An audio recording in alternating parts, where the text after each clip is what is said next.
vivid verses. The precision of a well-oiled machine is often found in the parts most people ignore, the small, hidden components that bear the most friction. I was hunched over our kitchen island on a Tuesday afternoon. My focus narrowed to the internal housing of a Jura Z10 espresso machine. It was a $4,000 piece of Swiss engineering, and it had developed a micro leak in the thermal block that was causing a drop in pressure during the extraction cycle. Most people would have called a technician or simply replaced the unit. I prefer to understand the failure point myself. I like knowing exactly why things stopped working. I was tightening the high-pressure hose connector with a specialized torque driver when my phone vibrated against the marble countertop. I didn't recognize the area code initially, somewhere in the Pacific Northwest, possibly Washington or Oregon. I wiped a stray bead of moisture from the chrome casing and tapped the speakerphone. "Fisher speaking," I said, my tone flat. Not looking up from the O-ring, I was inspecting for signs of degradation. "Fisher, it's Marcus Thorne from Global Logistics Infrastructure. I'll keep this brief because I know you value efficiency," the voice on the other end said. Marcus was a man who spoke in bullet points, a trait I respected. "We've finalized the budget for the Olympic Peninsula project. We want you as the lead systems architect for the automated fulfillment grid. It's a 3-year contract. The base is $365,000, plus a 20% remote site premium, a full housing stipend for a waterfront property in Port Angeles, and equity tranches that vest annually. This is the largest infrastructure build in the sector. Fisher, we need your brain on the ground." I felt a slight shift in the air, the kind of atmospheric change that precedes a significant weather event, though my hands remained perfectly steady. This wasn't just a job. It was the culmination of a decade spent optimizing supply chains in high-stress, high-stakes environments. It was the big one, the project that would move me from being a high-level architect to a regional power player. "I'll need the contract in writing by end of day, Marcus," I replied, finally setting the driver down. "If the clawback clauses are reasonable and the autonomy over the hardware selection is as we discussed, you'll have my digital signature by morning." I expected nothing less. "Welcome aboard, Fisher. Get ready for some rain." I hung up and placed the screwdriver down. I didn't celebrate with a shout or a fist pump. I simply acknowledged the data. The trajectory of my career had just spiked at a 45-degree angle. I began reassembling the Jura, the metallic clicks of the housing snapping back into place, providing a rhythmic soundtrack to my thoughts. I was already calculating the logistics of the move, moving trucks versus selling furniture, the tax implications of the Washington state residency, the sheer volume of technical gear I would need to transport. Bailey walked into the kitchen 5 minutes later. She was wearing a cream-colored silk robe that had cost more than the monthly mortgage on a modest starter home in the Midwest. In her hand was a cold-pressed green juice, and her eyes were glued to her iPad, likely scrolling through the latest interior design trends for a client who rarely actually materialized into a contract. Bailey liked the idea of being an interior designer. The mood boards, the fabric swatches, the social status, far more than she liked the grueling labor of site visits or budget management. "Who was that?" she asked, her voice trailing off as she inspected her reflection in the polished chrome of the toaster, adjusting a stray blonde lock of hair. "Global Logistics," I said. "They offer me the lead architect position for the Washington project." "Port Angeles." She stopped. She didn't look at me. She looked at the espresso machine I was fixing, as if the machine itself had insulted her. "Port Angeles? Isn't that in the middle of a forest? Near the mountains? In the rain?" "It's on the coast," I said. "It's a massive infrastructure build. It's a career-defining move, Bailey. The compensation package is nearly double what I'm making now, and the housing stipend alone is more than we pay for this place." She finally looked at me, her brow furrowing in a way that usually signaled the beginning of a tactical emotional maneuver. I watched her pupils dilate, a stress response. Fisher, we've talked about this. I have my Pilates studio here. I have the charity auction committee. My sister, Lisa, is 20 minutes away. You can't seriously expect me to move to some rainy outpost so you can play with your little shipping robots and automated conveyor belts. Play with your little shipping robots. I analyzed the phrase. It was a classic diminutive tactic, an attempt to minimize the importance of my professional life, to make her own social hobbies seem more significant by comparison. The robots pay for this house, Bailey, I said, my voice maintaining a level, measured frequency. They pay for the robe you're wearing and the studio membership you use twice a week for the social hour. This isn't a request for a vacation. It's a strategic move for our long-term capital and my professional standing. I don't care about the capital, she snapped, setting the juice down hard enough to splash a green drop onto the white marble. I am not sacrificing my life for your logistical fantasies. If you want to go live in the woods and count boxes, go ahead. But don't expect me to be the dutiful wife waiting in a cabin in the middle of nowhere. I have a life here. People know me here. I looked at her, truly analyzing her frame. She was attempting to use a binary choice to corner me, the job or her. It was a classic manipulation tactic, designed to make me feel guilty for having ambitions that didn't revolve entirely around her comfort. She expected me to beg, to offer a compromise where I flew back every weekend, or to turn the job down entirely and apologize for even considering it. Fair enough, I said. The silence that followed was heavy, punctuated only by the hum of the refrigerator. She blinked, her rehearsed argument suddenly lacking a target. She had been prepared for a battle, and I had simply opted not to fight. What? That's it? Fair enough. You've stated your boundary, I said, my voice calm and devoid of the heat she was trying to provoke. You won't move. The job requires me to be there. The logic dictates that we have reached an impasse. If our lives are heading in diametrically opposed directions, it's best to recognize it now. I'm going to finish this repair, and then I'm going to start organizing my office. You're actually going? Her voice rose an octave, a sign of genuine panic. The vulnerable mask was slipping back on. You're choosing a warehouse over your wife. Over our marriage. I'm choosing a commitment to my professional path over a lifestyle that is subsidized by that very path, but refuses to support it, I replied. I didn't look up from the machine. I could see her reflection in the Jura's casing. Her face was flushing a deep red. I'm not abandoning anything. I'm moving forward. You're choosing to stay behind. There's a difference. You are so cold, she hissed, her eyes welling with the kind of tears that were meant to make me feel like a monster. You're like a machine. No wonder you like those robots so much. Fine, go. But if you walk out that door for Washington, don't bother coming back. I want a divorce. I paused, the screwdriver poised over a final screw. I processed the word. Divorce. It was a high-stakes gambit on her part, an attempt to use the ultimate emotional nuclear option to force my compliance. She thought the threat would break my frame. All right, I said. All right. She shrieked, her voice cracking. That's your reaction? Your marriage of 7 years is ending and you just say, all right? You've made a proposal, I said, finally standing up to face her. I didn't cross my arms. I kept my posture open and relaxed. You want a divorce because I won't turn down a promotion to stay in a city where you feel socially comfortable. I accept your terms. It's a clean break. Better to do it now than in 5 years when the resentment has metastasized and we've wasted even more of each other's time. I'll have a courier deliver the name of my attorney by Friday. She looked as though I'd slapped her. She wanted to fight.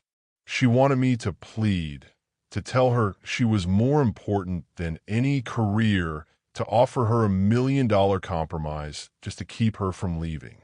By failing to react with the expected emotional turbulence, I had neutralized her leverage. I turned back to the espresso machine, clicked the housing into place, and pressed the power button. The machine hummed to life, self-cleaning with a rhythmic hiss of steam that signaled the end of the conversation. The next 48 hours were a study in calculated efficiency. While Bailey spent her time on the phone with her sister, Lisa, crying loudly enough for me to hear through the walls, a performance intended to guilt me, I was in the study with a laptop and a spreadsheet. I didn't feel cold. I felt focused. I had spent 7 years building a life with a woman who, it turned out, viewed my labor as a triviality. To stay would be a suboptimal use of my remaining years. I categorized our assets: the house, the Lexus, the brokerage accounts, the high-end furniture. I wasn't going to fight her for the velvet sofas or the designer light fixtures. I wanted the liquid capital and my freedom. As I packed my high-performance outdoor gear and my technical library, Bailey appeared in the doorway. She had changed into a black dress, subtle, morning chic. "You're really doing this," she said. Her voice was lower now, trying the vulnerable angle again. "Over a job, Fisher? We were happy. We were comfortable." I corrected her, not looking up from a box of electronics. "There's a difference. You were happy with the resources I provided. I was happy with the illusion that we were a team. The moment a sacrifice was required, the illusion vanished. I'm just acknowledging the reality that's been in front of me for a while. You didn't marry me, Bailey. You married the lifestyle I facilitated. I loved you," she said, her eyes welling with practiced tears. I observed the timing of the tears. They arrived exactly as she mentioned the word love. It was a synchronized performance, one I had seen dozens of times during previous arguments over minor things like the brand of vacuum or the destination of our summer holiday. "If that were true," I said, "you would have asked me about the project. You have asked why it mattered to me, or how the automated grid worked, or what the 3-year plan was. You didn't. You immediately calculated how it would affect your Pilates schedule and your status in the charity league. That isn't love, Bailey. That's a service contract, and I'm opting out of the renewal." She recoiled as if I'd spoken a foreign language. To someone who lived entirely in the realm of emotion and social standing, my analytical breakdown of our relationship was an affront. "You'll regret this," she said, her voice hardening. "You'll be alone in the rain, and I'll be here, living the life I deserve. I'm taking the house. I'm taking everything I can get in the settlement." "Take the house," I said, finally closing the last box. "The mortgage is $6,500 a month. The property taxes are $14,000 a year. The maintenance on the pool alone is $400 a month. Without my salary, you have approximately 4 months of runway before the bank starts sending letters. But by all means, keep it. It's a beautiful cage. I'm sure your charity friends will be very impressed by the foreclosure signs." I zipped my final bag. I didn't feel the need to argue further. I had laid out the math. Whether she chose to solve the equation was no longer my concern. I walked past her, smelling her expensive perfume, one of the many line items on our credit card statements that would soon be her sole responsibility. I drove my truck toward the airport that night, the city lights fading in my rearview mirror. I felt a sense of lightness that shouldn't have been there for a man whose marriage had just imploded. But then, a machine runs much better once you remove the sand from the gears. Port Angeles was a world of gray and green, a stark contrast to the manicured, sun-bleached suburbs I'd left behind. The Pacific loomed dark and cold, and the Olympic Mountains were shrouded in a permanent mist that felt like a physical weight. I loved it immediately. My cabin was actually a modern cantilevered glass and steel structure overlooking the Strait of Juan de Fuca. It was minimalist, quiet, and functional. My housing allowance was $5,500 a month, a sum that went a long way in town where the primary industry had once been logging. The project was a logistical beast. We were building a 500,000 square foot automated hub designed to serve the entire Northwest corridor. It involved subterranean drone bays, AI-driven sorting floor plans, and a climate control system that had to withstand the brutal salt air. I spent my days in a hard hat and a high-visibility jacket, but my real work was done on a bank of 3 monitors in the site trailer. My crew was a group of grizzled foremen and young, sharp-eyed systems engineers. I earned their respect not by shouting, but by solving a routing conflict in the first week that would have cost the company $2 million in delayed hardware. "You're a weird one, Fisher," my lead foreman, Jericho, said one evening over a thermos of black coffee. Jericho was a man who looked like he'd been carved out of cedar stump, his hands calloused from 40 years of heavy labor. Most guys in your position stay in the trailer or fly back to the city every chance they get. You're out here checking the tension on the pier pilings yourself. The data on the screen is only as good as the physical reality it represents. "Jericho," I said, checking the laser level on a foundation slab. "If the pier shifts an inch, the sensors in the sorting arm will recalibrate incorrectly. I prefer to see the margin of error for myself. I don't like surprises." He nodded, a look of grim approval on his face. "Fair enough. The guy's like that. You don't talk down to him. You just see things before they happen." I was making more money than I ever had, and my expenses were negligible. I bought a high-performance mountain bike and a solid pair of hiking boots. My social life consisted of conversations with engineers about latency issues and occasional dinners with Jericho's family, which were simple, honest affairs. It was a life of purpose, free from the constant social posturing that had defined my previous existence. Back in the suburbs, the digital ghost of my old life was still haunting my phone. I hadn't blocked Bailey initially. I wanted to see the data. Her Instagram was a frantic display of thriving. Every day brought a new post. Bailey at a high-end bistro with the girls. Bailey at a boutique opening an address that probably cost a month's worth of groceries. The captions were always a variation of "finally finding my true self." No more being held back. Living my best life. I analyzed the photos with the same precision I applied to a logistical flowchart. I noticed the background of one luxury spa day was actually a discount wellness center in a strip mall she used to mock. I noticed her jewelry was being rotated less frequently. The diamond tennis bracelet I'd given her for our 5th anniversary had disappeared from her wrist, likely sold or pawned. In a photo of her new car, I recognized the dealership plates.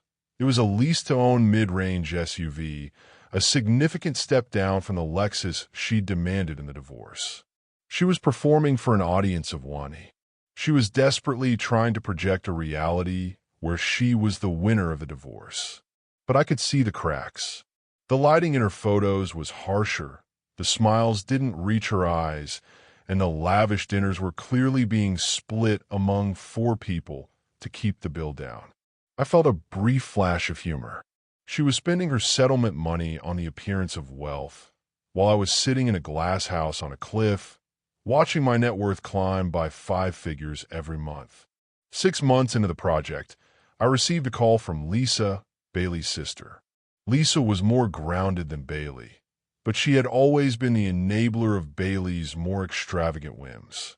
"Fisher," she said, her tone cautious, almost apologetic. "I'm calling because, well, things are getting a bit messy here."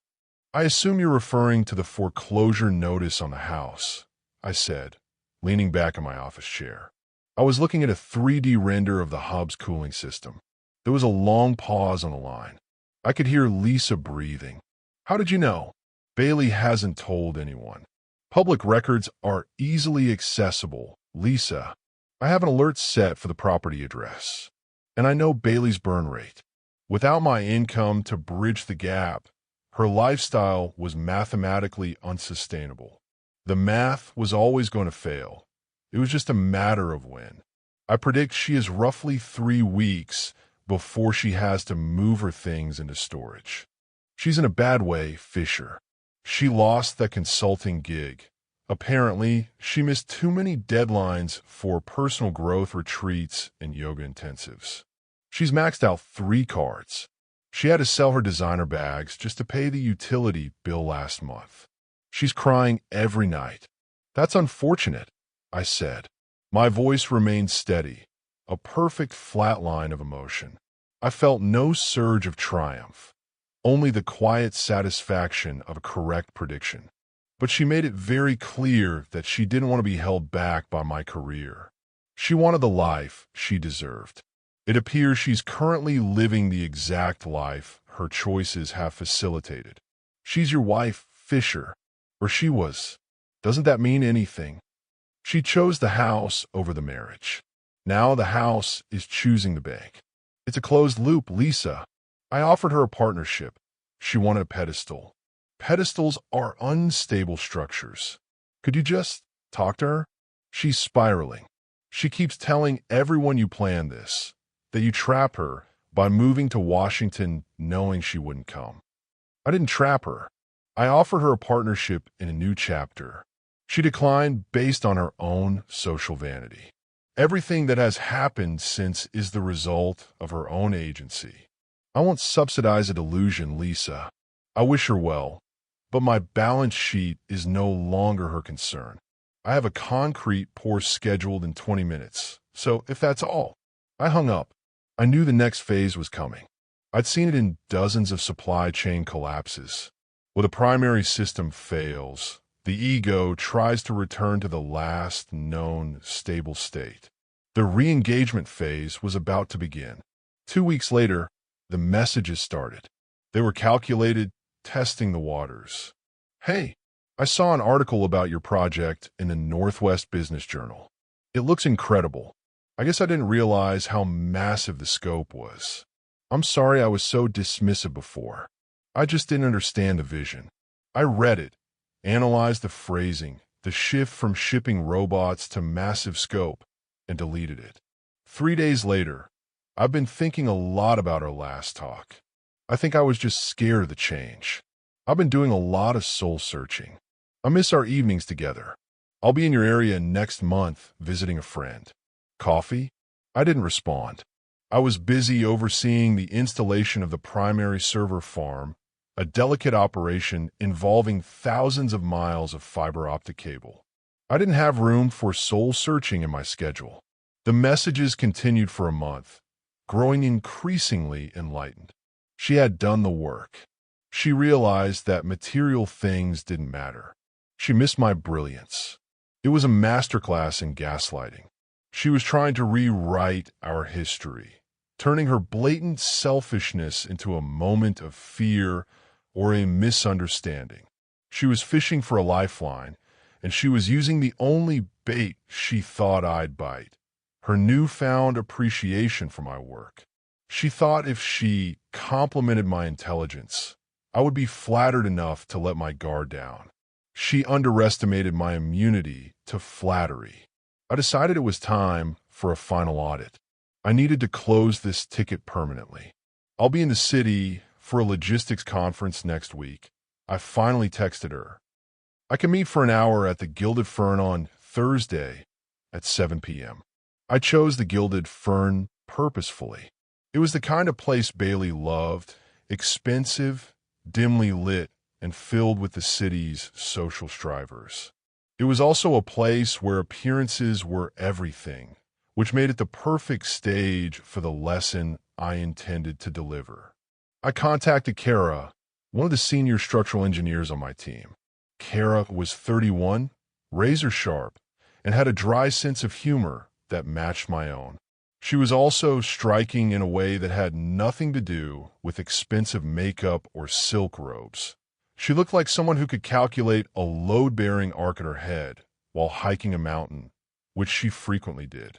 She was the antithesis of Bailey. You want me to do what? Kara asked, laughing as we sat in the side office, the sound of rain drumming on the corrugated metal roof. "I need a witness," I said, "and I need to ensure the frame of the conversation remains professional and final." Bailey expects a romantic reconciliation. She thinks she's going to win me back by playing the victim. If I show up with a colleague, someone who embodies the professional world she mocked, the narrative shifts instantly.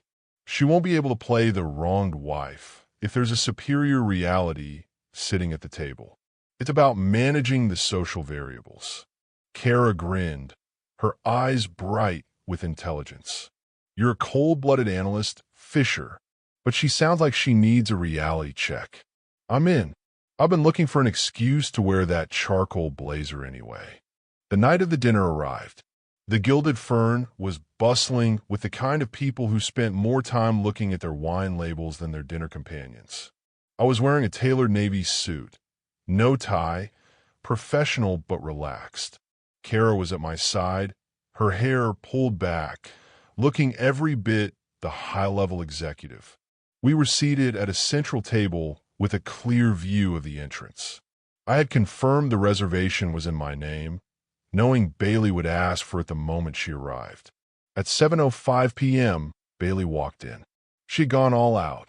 She was wearing a white lace cocktail dress, the same one she'd worn to our 5th anniversary dinner, a blatant attempt to evoke nostalgia. Her hair was a perfect blonde wave, and she carried herself with a fragile grace that was designed to make me feel protective. She scanned the room, her eyes landing on me. Her smile began to form, the rehearsed, "I'm so happy to see you" smile. Then it froze mid-air as she saw Kara. I watched her brain process the data in real time. Fisher, not alone, a woman, younger, professional, competent.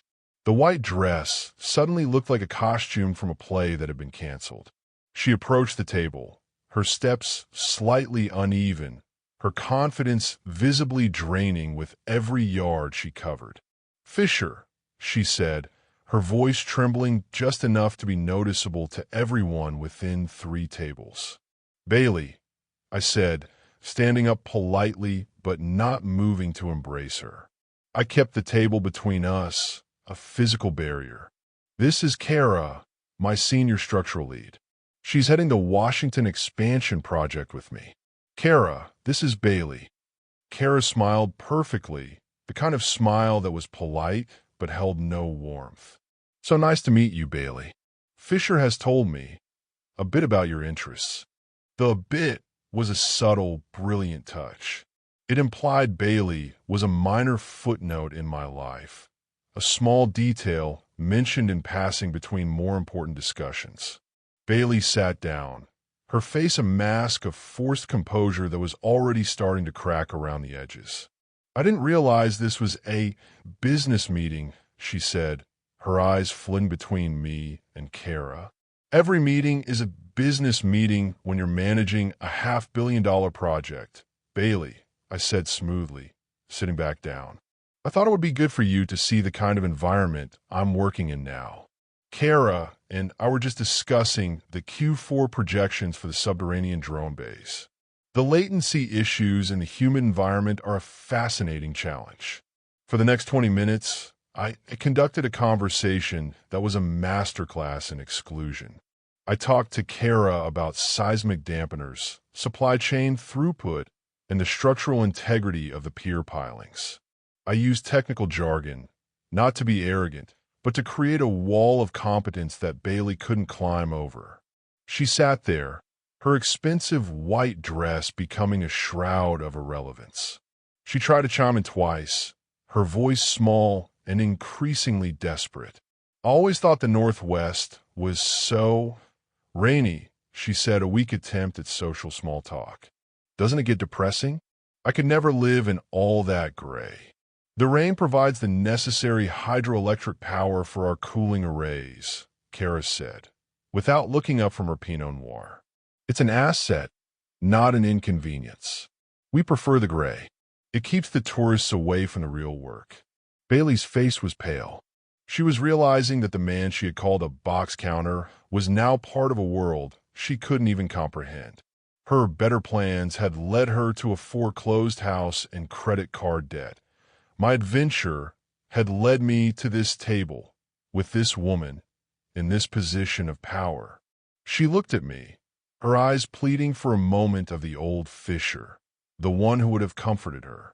I met her gaze with a neutral, observant expression.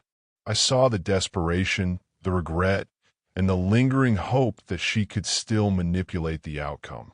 Then came the moment of total systemic failure. A waiter was moving past our table with a heavy tray of appetizers and several glasses of a dark pomegranate sangria. Bailey, sensing the conversation was leaving her behind forever and feeling the weight of the room's subtle judgment, reached for her water glass with a hand that was shaking with suppressed rage and humiliation. Her elbow caught the edge of her glass, and, as she lurched to catch it, she bumped into the passing waiter's hip. It was as if it happened in slow motion. The tray tilted. 3 glasses of deep red, stain-heavy sangria tumbled directly onto the front of her white lace dress. The sound of the glass breaking on the floor was punctuated by Bailey's sharp, horrified scream. The entire restaurant went silent. Every head turned. Bailey stood up, the red liquid soaking through the lace, staining her skin, dripping onto the floor in a dark, jagged puddle. She looked like a murder victim in a high-end bistro. The white dress, her symbolic olive branch, was ruined. "Oh no," Kara said, her voice dripping with a very convincing, very hollow sympathy. "That dress looked so delicate." Bailey looked at me, her eyes wide with a mix of fury and absolute shame. She expected me to jump up, to grab napkins, to berate the waiter, to whisk her away to the restroom. She expected the Fisher of 2 years ago, the one who managed her life so she didn't have to. I stayed seated. I took a slow sip of my sparkling water and looked at the stain with the same detached interest I'd show a minor error in a blueprint. "That's a difficult pigment to remove from lace," I said calmly, my voice carrying in the silent room. "The tannins in pomegranate are quite aggressive once they bond with the fibers. Much like the interest rates on a subprime credit card when the principal isn't being paid down, I imagine." A man at the table next to us let out a muffled snort of laughter. Bailey looked around the room. She saw the wealthy, successful people staring at her, not with pity, but with the amused detachment people feel toward a public spectacle. She saw her reflection in the darkened window, a woman in a stained dress, alone at a table with 2 people who were already moving on. "You're not going to help me?" she hissed, her voice cracking with the realization that her power was gone. "You're an independent woman with better plans, Bailey," I said. "I'm sure you have a strategy for this. Just like you had a strategy for the house and the lifestyle you didn't want to sacrifice. I'm just an oil field worker playing with robots, remember? I wouldn't want to interfere with your autonomy." She broke. She didn't say another word. She grabbed her clutch, turned, and ran for the door, leaving a trail of red droplets on the polished wood floor. The sound of her heels clicking frantically away was the last thing I heard of her. I turned back to Kara, who was calmly cutting a piece of her steak. "The sea base here is supposed to be excellent," I said. "Shall we order another round of wine? I think the atmosphere has cleared considerably." I never spoke to Bailey again. Lisa called me the next day, screaming about how I had publicly humiliated her sister, how she was hysterical and broken. I listened for exactly 60 seconds, checking my watch, then interrupted her. "Lisa," I said. The humiliation was an internal event. Bailey provided the dress, the attitude, and the clumsiness. I simply provided the audience. She spent years dismissing my worth. She shouldn't be surprised that I eventually agreed with her assessment that we don't belong in the same room. "Don't call this number again. I'm moving my operations to Texas next month, and I'm changing my contact data. The move to Texas was the final stage of the plan. Global Logistics had promoted me to Regional Director of Operations. My salary was now in the mid-fives, with a performance bonus structure that would allow me to build generational wealth. I heard through the grapevine, meaning a quick LinkedIn check of her former friends, that Bailey had moved back into her parents' basement in a suburb 2 hours away. The house had been sold at auction, and her design career had officially ended when she couldn't afford the lease on her studio. As I sit in my new office in Austin, looking out at a skyline that is growing as fast as my investments, I think back to that Tuesday afternoon in the kitchen. I don't feel anger. I don't feel revenge. Revenge is an emotional expenditure, a waste of resources, and I prefer to keep my overhead low. What I feel is the quiet peace of a correctly solved problem. Bailey wanted a life that was a facade. I wanted a life that was a foundation. You can't build a skyscraper on sand, and you can't build a future with someone who doesn't value the bricks. I checked my watch, a Patek Philippe I'd bought myself to celebrate the Texas contract. It was time for a meeting with the board of directors. I walked out of the office, my stride steady, my frame unbroken, leaving the ghosts of the past exactly where they belonged, in the footnotes of a very successful year. The system was now fully optimized, and for the first time in a long time, the pressure was exactly where it needed to be. Some endings are permanent, and some bridges, once burned, illuminate the way forward. She made her choices, I made mine. The difference is, I can live with the results. Thanks for listening.